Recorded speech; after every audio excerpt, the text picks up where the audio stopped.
Hey y'all, and welcome to Monter's Market, and welcome to my beautiful, easy to make fall DIYs video. Today I'm going to do 3 fall DIYs. Yep, that's a good way to start this video, Brenda. I've messed up already. Let's just get into DIY number 1.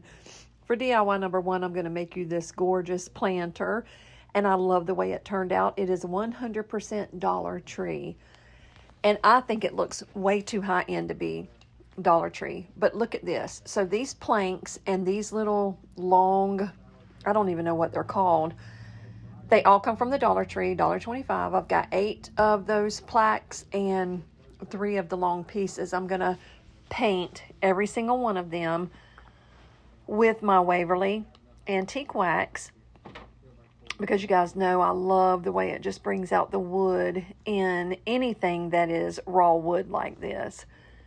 Once I get that painted and wiped down, I'm going to give it a coat of, sort of a heavily distressed coat of the white Waverly chalk paint, because you know that's my vibe. That's what I like. It's what matches everything else that I do. That sort of farmhouse rustic feel. And I've seen so many people making these planters with different things. You can use little picture frames and all kind of stuff. Actually, you can use those little, what are they called? They're just a little box. Oh, dang it, what are they called? Anyway, you can use a ton of things to make this with. But whenever I went in, I don't normally see these pieces that I'm painting right here. It almost looks like a oversized ruler. So whatever it's called, they had a whole box of them that day. So I put them side by side there in the store to see, you know, like kind of how big it would be if I put it together and used it. And then I saw these little things right here, and I thought, you know what? Let me see if that'll fit end to end. I actually only did 2 at first. And then when I saw it needed a little bit more, and I put the 3rd one down there, it was literally like it was made to be put together like that. So I just went ahead and got the 3 long sticks and 8 of these things right here. Then I'm going to wipe it down with that baby wipe to bring out that gorgeous wood. Now I'm going to go, I think I said white, but it's ivory. I'm going to take the ivory chalk paint by Waverly, and I'm just going to distress it on the outside. Not a big deal, just kind of slapping it on there like nobody's business and giving it that distressed look that I love so much.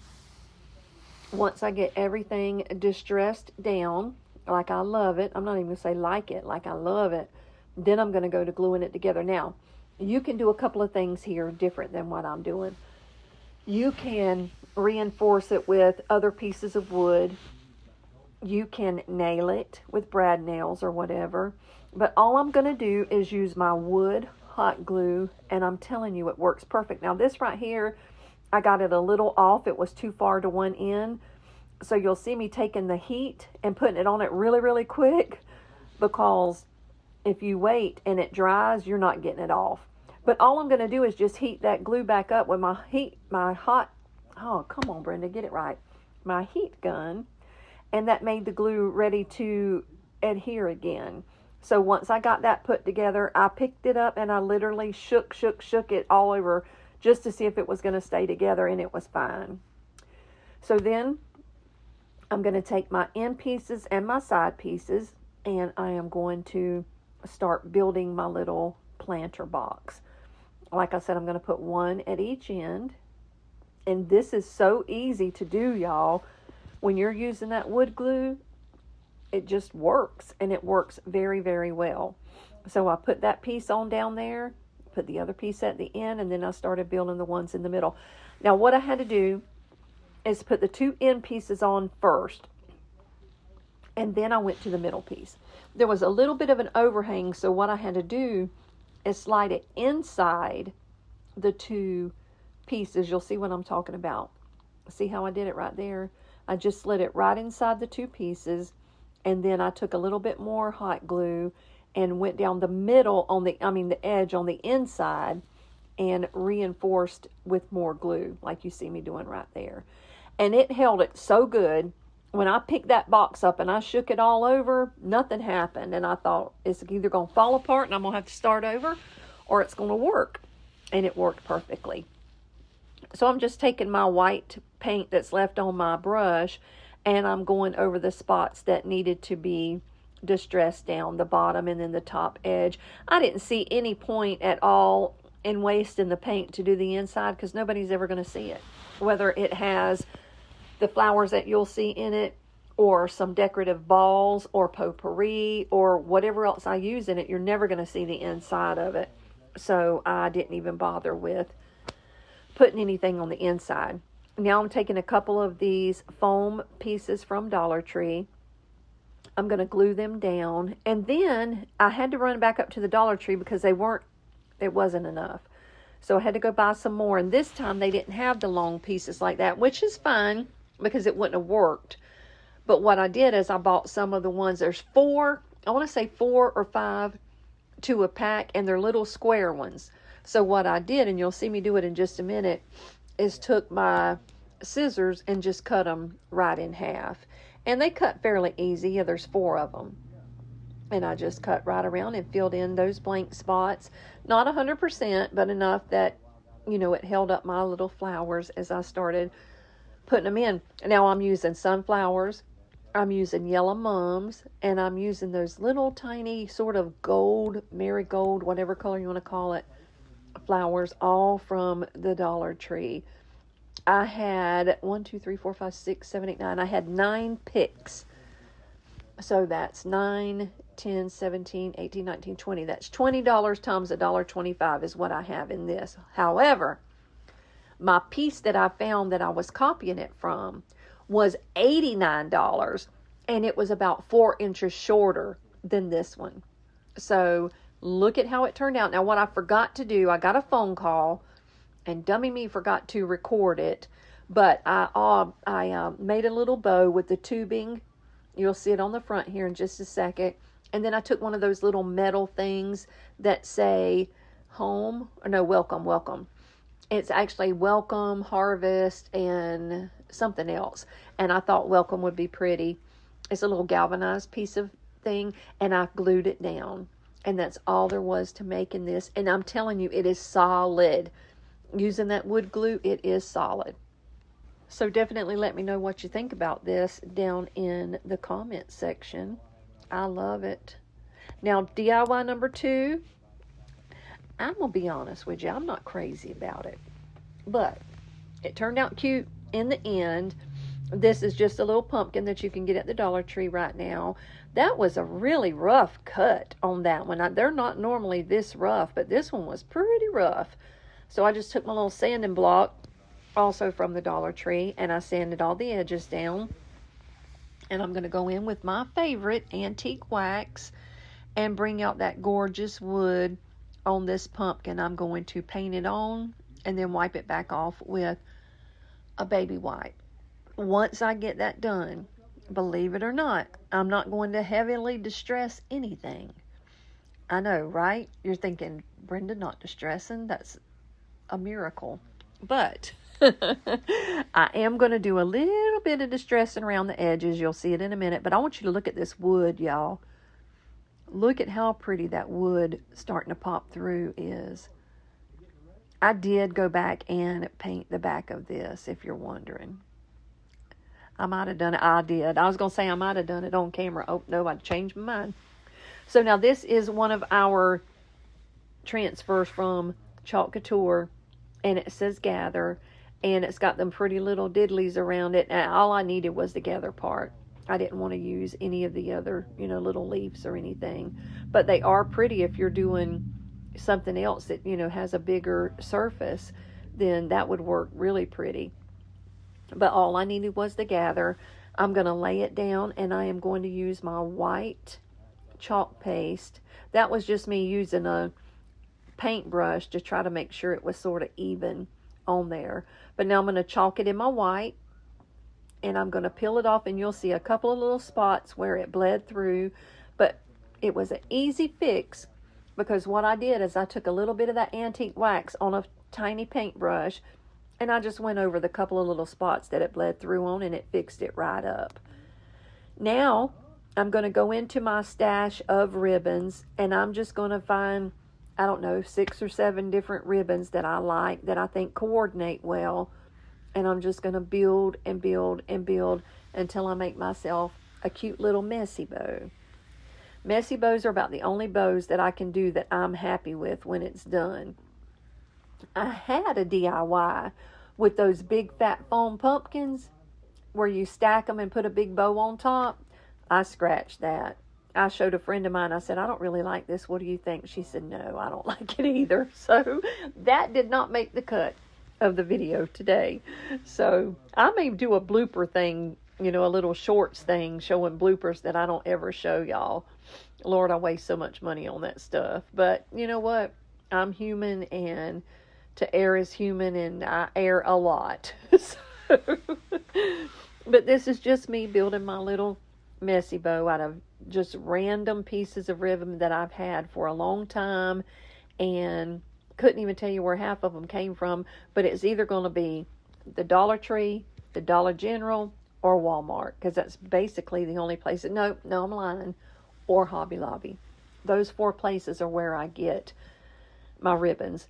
Now I'm going to put it together, zip tie it right there in the middle. Zip tying is the absolute best way to hold any kind of swag together or any kind of bow. It just does the best job in holding everything together. And I'm going to get it like I want it, snip that little piece right there off.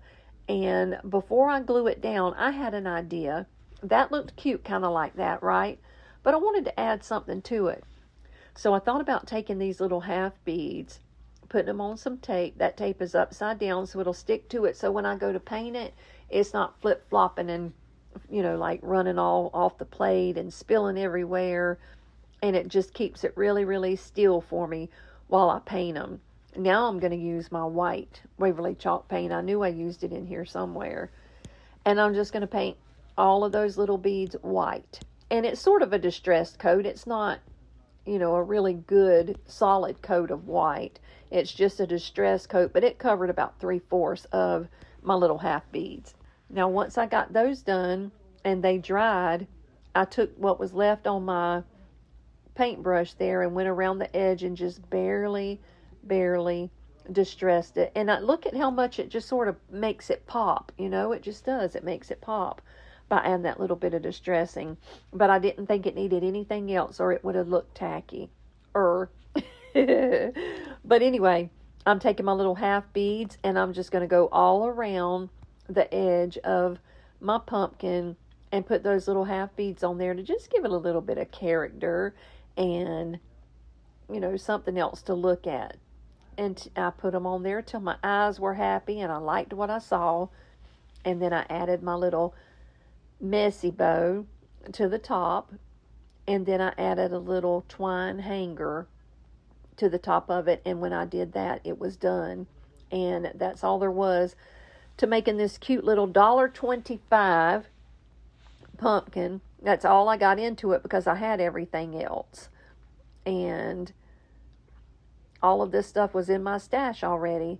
Now if you went and you bought all of these excuse me, sorry about that, and you bought all of these ribbons separately, you're going to spend some money. But I already had it.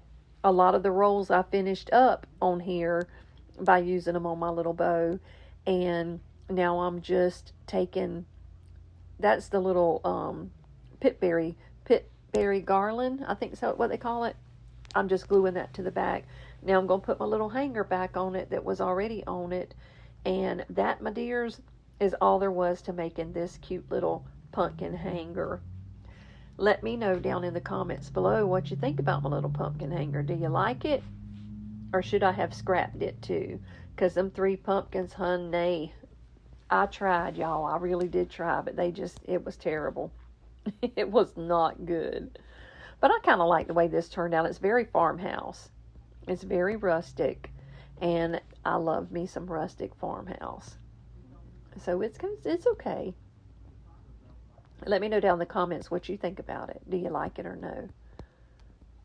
And let's get into DIY number 3.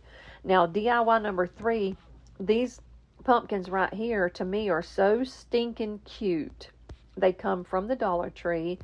And it's the same kind of pumpkin I had a second ago, but it's in slats. I seen that napkin right there. Now, if you look at that napkin, see those little brown notches on there? It's made to look like wood. Well, I didn't need that part of the napkin, but I loved that woodland sort of look, right? So I just cut this out as close as I could so that I could Mod Podge the top layer on it. And I'm going to use my cashew chalk paint. And I'm going to give this little pumpkin one coat is all it needed because it was very close to the natural color.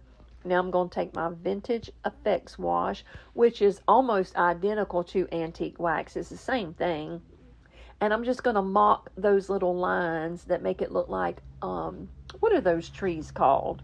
I want to say birchwood. You know how birchwood has those little marks on it. So now I'm going to take the top of my little napkin and I'm just going to Mod Podge it down right there. And look already how it's coming together. I think it's just too cute. But I'm going to Mod Podge it with my paper Mod Podge. You can use literally any Mod Podge you can get your hands on. It does not matter which kind. I'm going to get it braided on there, and I'm going to take my knife and just cut through there so it's not covering up those little slits or slats, whatever you want to call them. And then I'm going to finish up my little marks, my little tree marks, and I'm going to take some twine from the Dollar Tree, and I'm going to wrap it around the tip end. Look at the pitiful tip end of that thing. The stem of that pumpkin just looks sad. So I thought I would take me some twine and wrap it round and round and round and give it a little bit more something something for your eye to look at. And I love the way it turned out. Then I made a little finger bow and put just a little sunflower on there, because if you look in that picture that's on the front, it's got sunflowers in it. So I added the little sunflower to the top, put a Jenga block on the back to help stand it up, and look at how it turned out.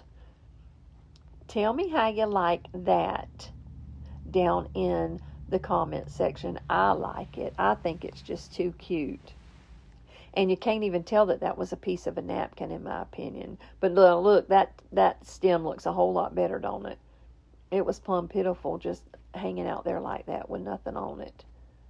So I love the way that twine added something to it. Now let me just show you a final reveal. I'm not going to do my final reveal as I normally do, because I have already given DIY number 3 away before I filmed the final reveal, so I apologize for that. But let me show you this planter again, and then each one of these number 2 and number 3 DIYs, and let you just take one more look at how they turned out. Let me know what you think about all of my DIYs, and as always, tell me your favorite one. Which one was your favorite? Now next week, my video is going to be quite a bit longer. I'm going to be doing a playlist, and I will not be doing my video on Tuesday, so listen up. This is an announcement. Wait, no, I am doing it on Tuesday, but instead of 8 p.m., I'm doing it at 5 p.m. because I was asked to co-host a collaboration that we're going to be doing. The ladies that I'm working with are going to be doing fall and or Halloween. So next week at 5 p.m., not 8 p.m., so that's a schedule change. It will be Tuesday, though. So come see me at 5 o'clock next Tuesday. If you are new to Monter's Market and you've never been here before, welcome. My name is Brenda, but my sweet little grandbabies call me Monter. There's always a premiere to my videos, or 9 times out of 10 there's a premiere, because we love chit-chatting in the live chat and getting to know each other, and we've really just become a little family, and we would love for you to join that family and join us here next Tuesday at 5 p.m., but normally it's going to be 8 p.m. But for right now, I'm going to hush my yapping. I've talked long enough and tell you thank you for coming. Thank you for watching. Be blessed. Bye now.